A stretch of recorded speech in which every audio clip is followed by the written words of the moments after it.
هەفتانە بۆ جارێ بۆ دوو جارێنە ئێرەوە ئەمە ساڵانی پێشوش هاتوین گەشتیاران ئێمە کەیان ئەم شتانە بینن زۆر خۆشحاڵە بن چونکە کارەکە ئێمە کاری دەستیە ئیشی بازاڕی نییە گەشتیاری زۆر حەزی لە ئیشی دەستیە کڕیارێکی باشیشی هەیە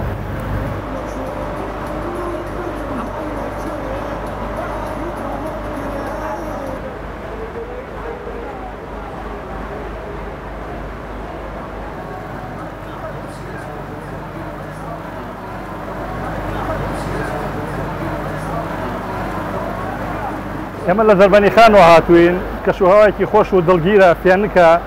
پێویستە لە هاوینان چەند جارێ سەردانی بکەیت لەبەر ئەوەی لە هاوینانە عادەتەن لە ژوور و دائانیشیت مەجاڵی کەمترە بۆ گەشت و سەیران بەس کە هاتیتە ئەم شوێنە فێنکە شوێنێکی کوێستان و دڵگیر و خۆشە ئێمەش هاتوین وەکو خەڵکانی تر جەوێک بگۆڕین و بێت تاقەتێکمان دەرچێ و کەشوهەوای ئەم ناوە ببینین وە جوانی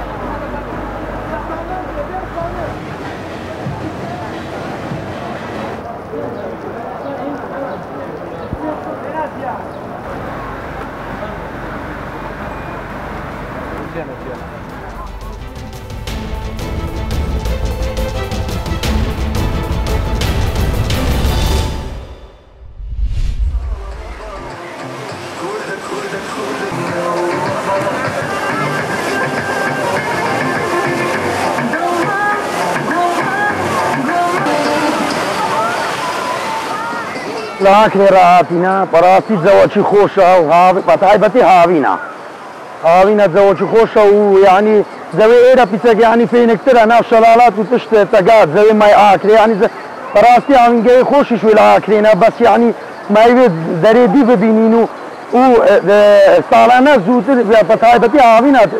گەلک زاراتین بۆ دەوەرێ و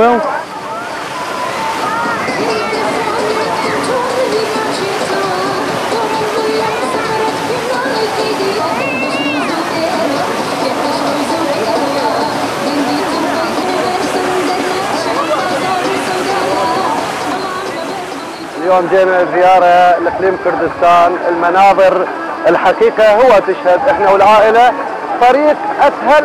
ما يمكن منه ماكو تقريبا من كركوك لهنا 3 ساعات وصلنا السيطرات جيد جدا ودرجة الحرارة جاي تشوف الواقع تقريبا يمنا بكركوك 45 41 39 هنا 32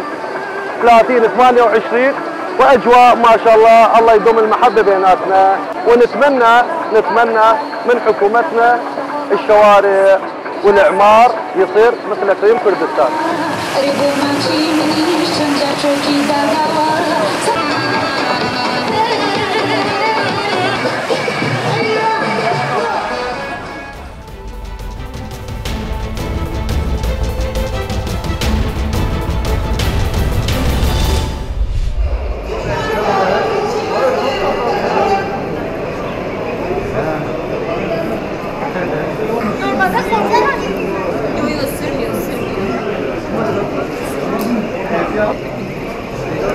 Üretim kapasitemiz şu anda senelik 150.000 tane inşallah bu sene kaz üretmeyi planlıyoruz yavru olarak. Onları büyütüp inşallah kesimlik olarak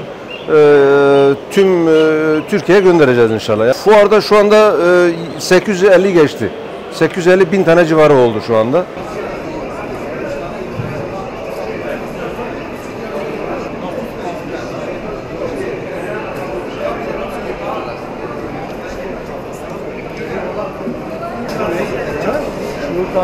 ام قضای خویی دکن قازمه برین بچوکن وانا مزنن پر هکاجی دکن 8 کیلو گوشت وان هیا ایمه yerli هم دبن yerli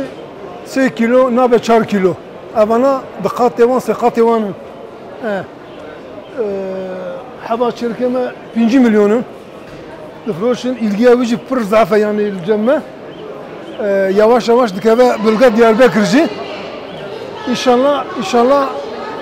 artık millete meci بعلمه van kaza koyu bike haya anacı gede apımcı des pekriye van kaza koyu dike